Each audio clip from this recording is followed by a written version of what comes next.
Hola a todos, yo soy Jonás y quiero invitarlos a la primera sesión de estas 4 cápsulas sobre teatro de títeres.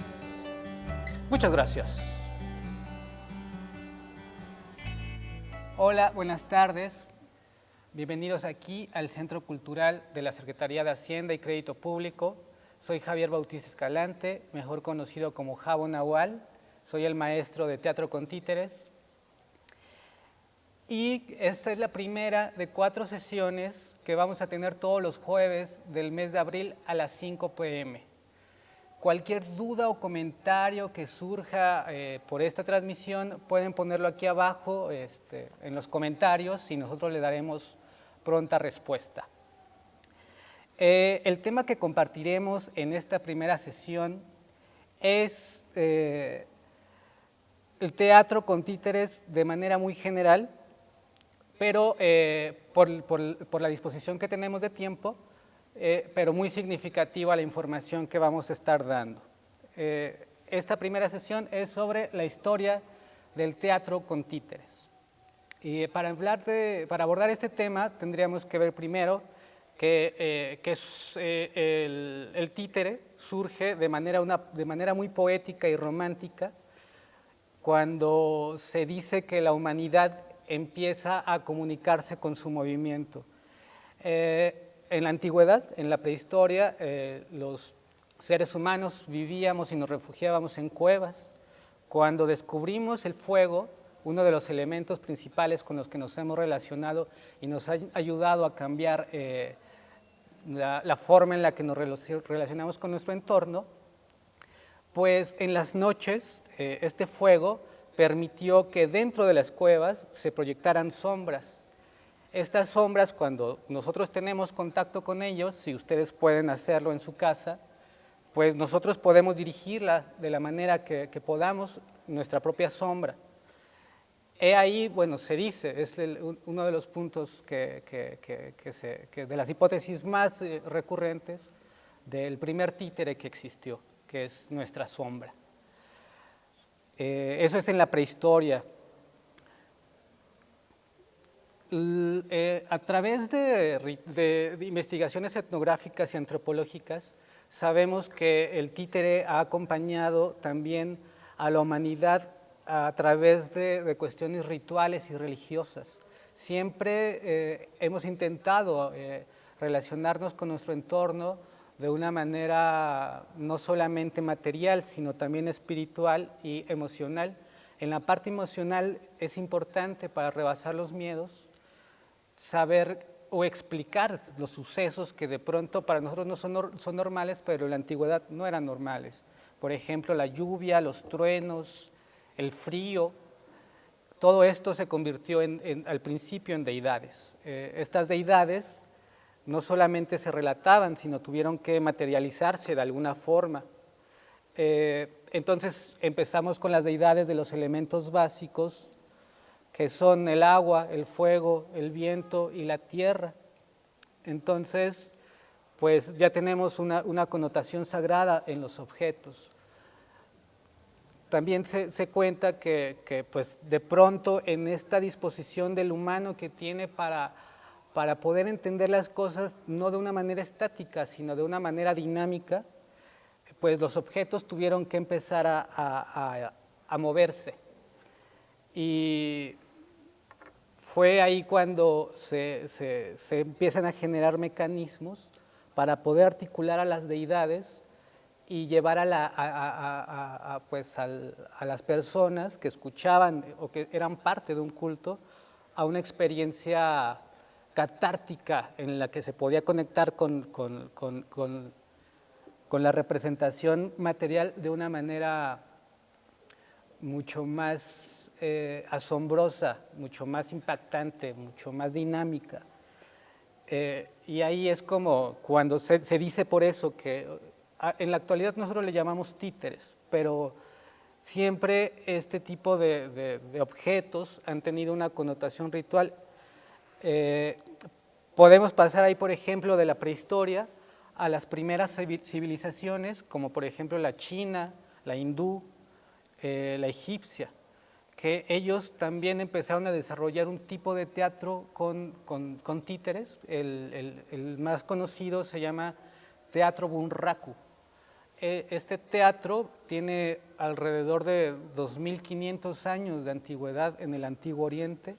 También está el teatro de sombras, que es, bueno, que ya sabemos que la sombra fue el primer títere, pero este teatro ya es mucho más desarrollado de una manera técnica. Entonces se ponía una pantalla de tela, atrás de esa pantalla de tela se iluminaba, tenía que ser de noche porque si no, no funcionaba, se iluminaba con algún tipo de resina de coco o algún tipo de resina natural, y se empezaban a hacer sombras con las manos o con objetos.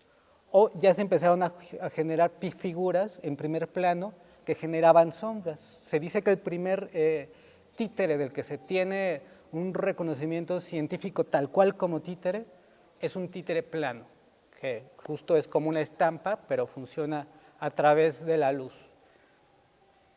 Bueno, este tipo de teatro hasta la actualidad tiene una connotación ritual y, por ejemplo, se utiliza para hablar sobre los escritos sagrados de las culturas.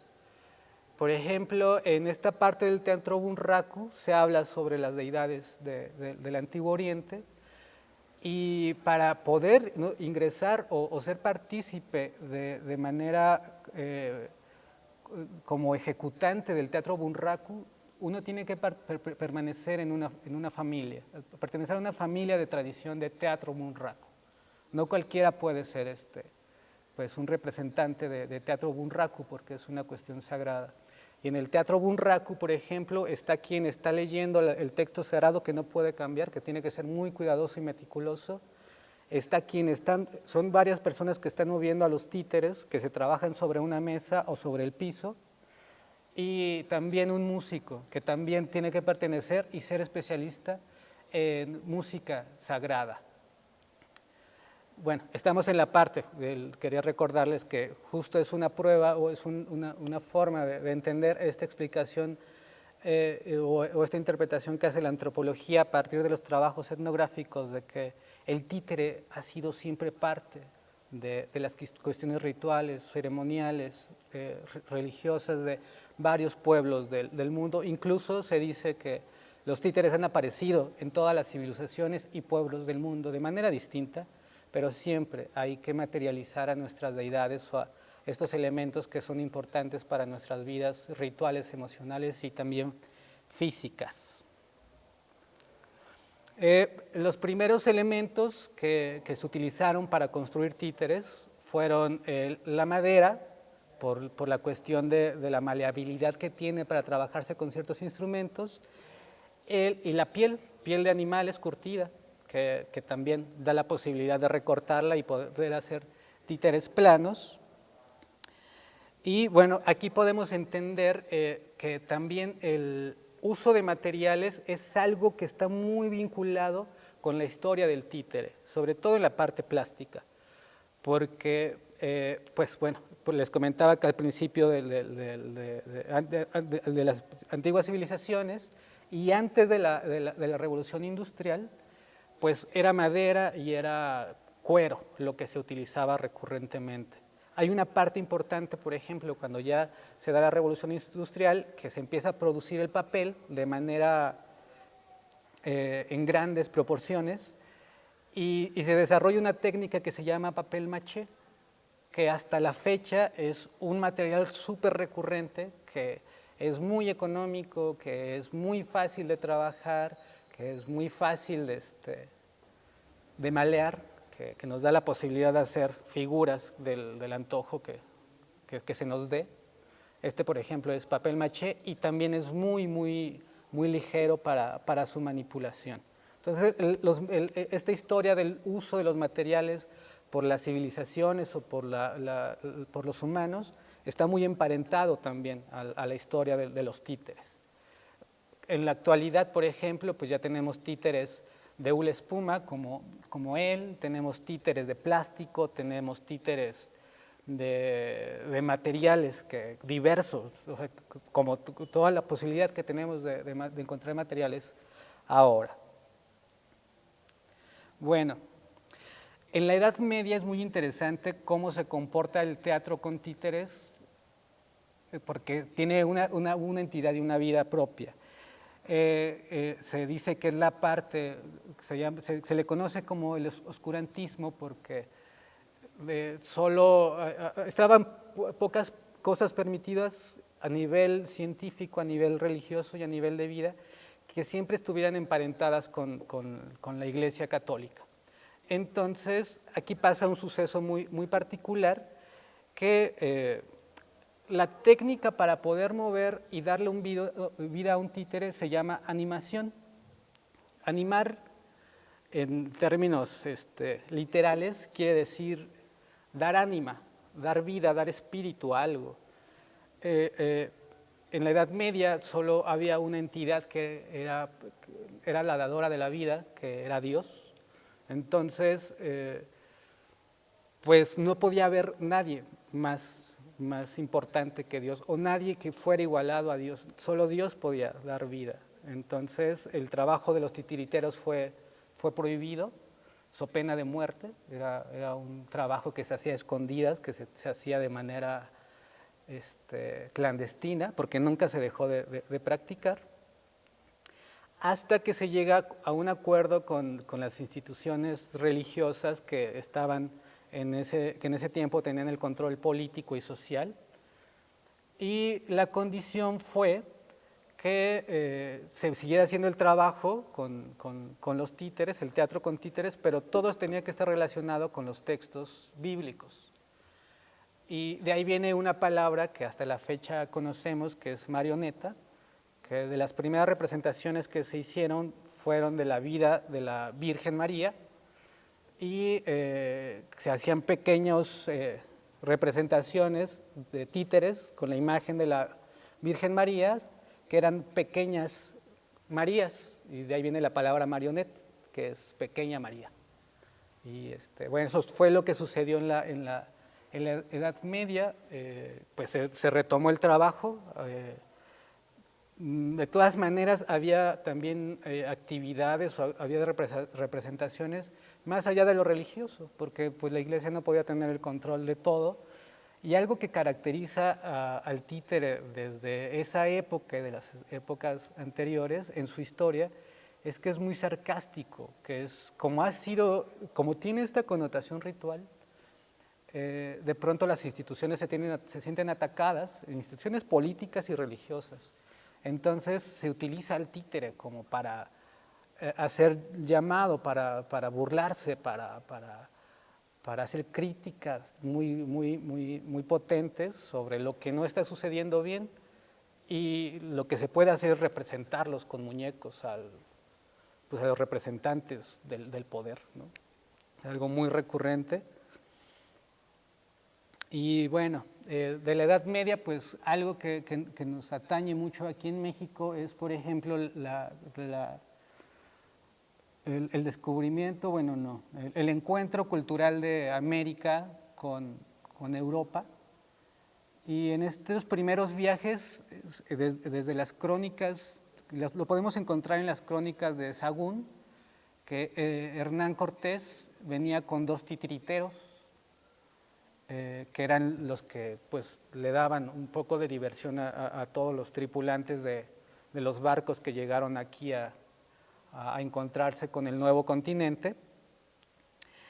Pero también en esas crónicas de Sahagún podemos encontrar a un personaje que se decía que trabajaba en el mercado de Tlatelolco, un macehual, que traía siempre un morralito colgado, y en ese morralito sacaba 4 deidades que hablan que era una representación de Huitzilopochtli y otras deidades, y los hacía bailar en sus manos.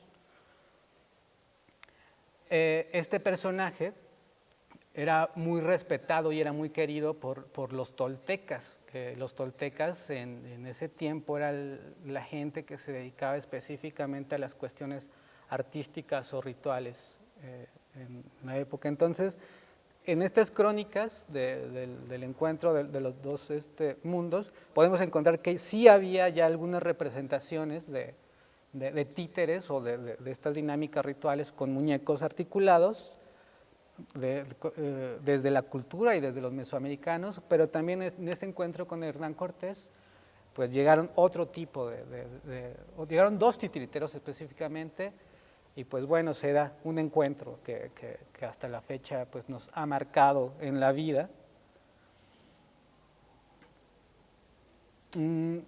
Después de ahí, ya en la parte de la colonia, en este intercambio que hay con los evangelizadores, traen otros materiales, traen otro tipo de textos, se cambia el pensamiento, se trata de cambiar el pensamiento religioso, y pues igual se pide que otra vez todo esté enfocado en hacer y representaciones que estén dirigidas específicamente a hablar sobre los textos bíblicos católicos. Y empiezan a suceder pastorelas con títeres, representaciones también con humanos, que permiten que después de la independencia y de la revolución haya una tradición de gente que trabajaba con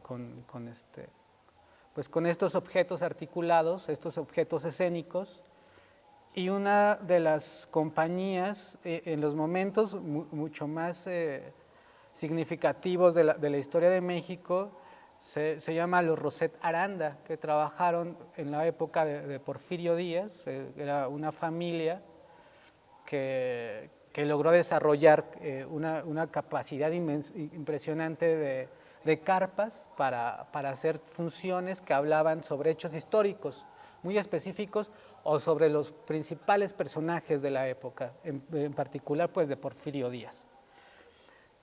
Después viene la revolución, viene el México postrevolucionario, y los títeres tienen un trabajo muy hermoso, muy particular con la Secretaría de Educación y de la mano de José Vasconcelos, que es ayudar a alfabetizar al pueblo mexicano. Después de las guerras que habíamos pasado, de independencia y de revolución, pues casi el 80% de la gente era analfabeta. Entonces, pues no tenían la posibilidad de leer ni de escribir. Se utilizan los títeres para poder alfabetizarlos. Y también sucedía algo muy particular, que como la gente no sabía leer y escribir, se enteraba a partir de las obras de títeres que era lo que estaba sucediendo en todas las partes. Entonces el títere también tiene esta función de comunicación. Y bueno, pues en la actualidad pues hay una infinidad de formas de hacer teatro con títeres, y se mantiene hasta nuestras fechas. Hay distintas posibilidades. De las más famosas, de las más recurrentes, pues conocemos a los Muppets. El títere también empieza a hacer teatro y televisión, ya no solamente está en la calle, empieza también a entrar a las cajas negras del teatro, y pues es una prueba, ¿no?, de que es un arte viva, de que es un arte que se mantiene vigente, de que es un arte que ha acompañado a la humanidad en todo su tránsito. Pues bueno, aquí terminamos este recorrido general pero significativo sobre la historia del teatro con títeres. Esperemos que les haya gustado. Recuerden que si tienen alguna duda o comentario o quieren consultar algo en particular, lo pueden hacer aquí abajo en los comentarios. Pues les pedimos que nos sigan en nuestras redes sociales, que es Hacienda es Patrimonio Cultural, en Facebook o en YouTube. Y pues nada, muchas gracias por acompañarnos. Hay más talleres muy interesantes en estas páginas. Un agradecimiento por su atención y que estén muy bien. Cuídense mucho.